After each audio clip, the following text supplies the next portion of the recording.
The only way to truly empower women is to empower men first. Because when we have strong provider, protector, leadership men in this society, when we have strong men leading and guiding us, then women can truly feel empowered. Because women cannot be truly empowered without fully embodying and experiencing the fullness of their feminine energy, their femaleness, the power that we have as women. You can't fully feel like a woman unless you are with a man. You just can't. It's impossible. You can look feminine.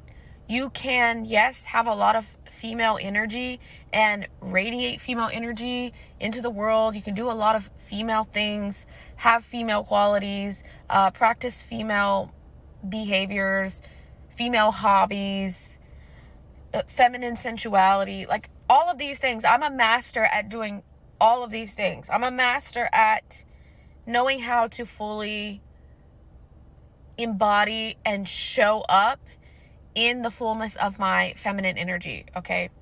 But you cannot experience the highest level of that and raise your hormones, your estrogen levels, your oxytocin levels to the highest level without being one with a man, with a masculine energy in your presence. And the biggest problem here now is that women are trying to juggle being a man and a woman all at once. They're trying to switch back and forth from being a man by day and then trying to switch back into female mode by night, trying to juggle between being a man and a woman. And it is so difficult. It is so difficult. And my heart goes out to every single one of you that are, single or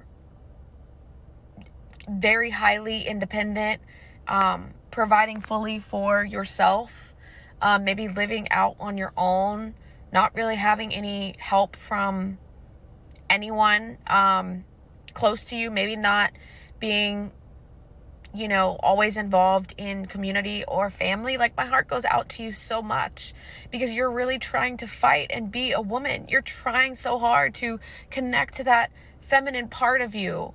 And it's really, really, really hard when you are juggling having to be so independent all the time. Juggling having to, work really hard full time. I know this stuff because I am this stuff. And do I think that it's the wrong choice to be in a state where I am so highly independent? Do I think that I've made the wrong choice? No, I don't. I don't have that as a belief. Because what good would that serve me? And so take that and apply it to your situation and your reality right now. But, we've never evolved to do life by ourselves. We've never evolved to have to be so independent and figure out our own problems and figure out, where we need to go, which path to take, and, raise kids and take care of homes and, communities and conversate and communicate. We've never had to do any of that by ourselves. And it's just that we have become so industrialized here in the Western world. Our brains are literally rewired now for productivity, success, and industrialization, right? Corporation. We are so hardwired now. We have literally been so hard conditioned to be successful and put all of our worth in money and how much money that we can make, and neglecting the community part of us, neglecting the romance part of us. We're neglecting the part of us that wants to be in relationship, wants to fully feel connected to someone, becoming one with someone, and having and sharing a beautiful life and experience with that someone. And to share something vulnerable with you, that is relevant to this is, I think,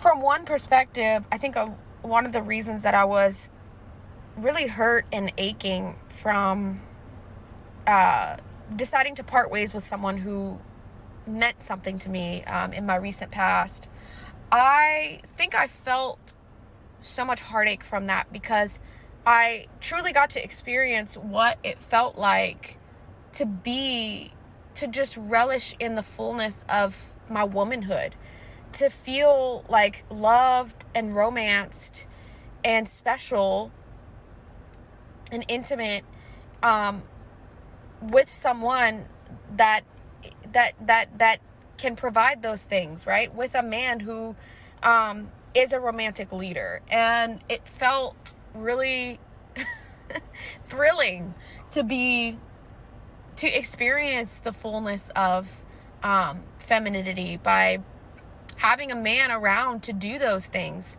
to be in the energy of like wearing this crown, this energetic crown of like specialness, like to where I'm put on a pedestal by a man who, can do all of these things for me, and I don't have to do these things for myself, where I can give my authentic feminine nurturing love, and in return, like, a man is doing action for me and providing and paying and doing all the things that men do in relationships, right? So, it was just something that, even though the romance was brief, it was just something that was so painful, because when that bond was ripped apart,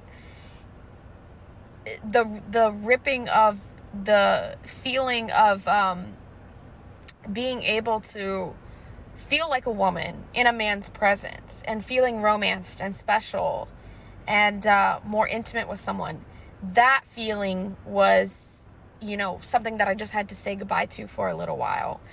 And that's why it was so painful, because, as women, like I'm saying, we can't really truly experience the fullness of our femininity without the presence of a man, without the action of a man, without the protection and the provision of a man, without a man being a respectful leader and hard worker to us and making us feel more special by giving all of that to us in our lives.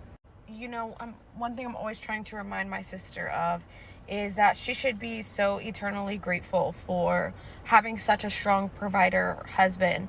And this is not to say that, I shouldn't be grateful, but she should be grateful. That's not the energy of it, but just that she needs to be so appreciative of her strong provider husband, because she's able to fully relish and rest in her womanhood and just homemake and, take care of her kids and never have to worry about a single thing, while the majority of us women are out here providing and protecting for ourselves, having to figure it out all on our own, having to be our own provider and protector, and having to switch between being a man and being a woman. And it's a really, really hard thing to do. It's hard to master it. It's almost impossible to master that, and you can never be fully perfect in it. But I think it just really goes to the experience of me and my other sisters that are more independent. I think it can help her to see, like, oh wow, I need to be more appreciative of my husband, who where I never have to wake up and worry that I'm not going to be provided for, that I know that I'm always going to have everything that I need, and I don't have to go out there and fight and fend for myself. And it's something to be treasured and to be honored, because it is especially so rare, because like I said, majority of women that's just not the case for them. We are so hardwired out of that.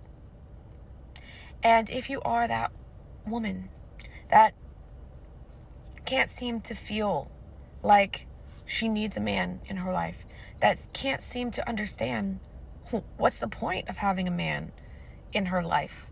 I hear you and I understand you and I feel for you and my heart hurts for you. And I was that girl. I used to be that girl. I'm still that girl that is so highly independent, that so rarely asks for help for anything or from anyone, especially big things. Small things, yeah, I have guys that, help me out with, small things or like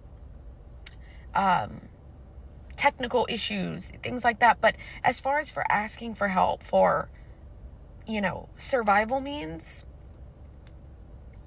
yeah, I totally get it.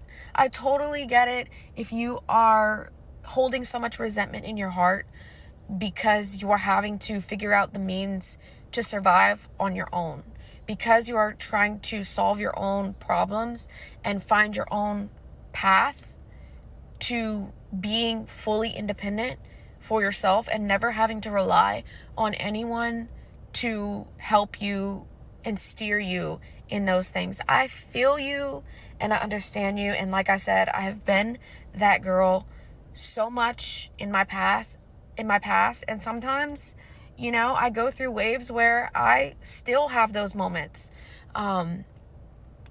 where I'm just so pent up and tightened up and just want nothing to do with, anyone. But I know that the truth of it is that that's not who I am. And so I say all that to say is that if you are that woman and you need help understanding these things and your femaleness, who you are as a woman and why you need a man in your life, I am here to help you. I am here to guide you and help heal you in that. And all you have to do is reach out to me. Send me an email, send me a DM,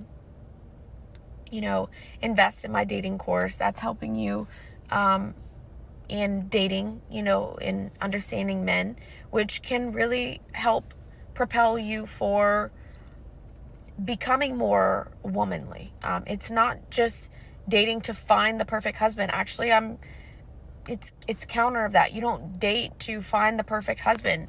You learn these dating skills to help find yourself, to help understand men, to help you communicate better, to help yourself open up and experience new things.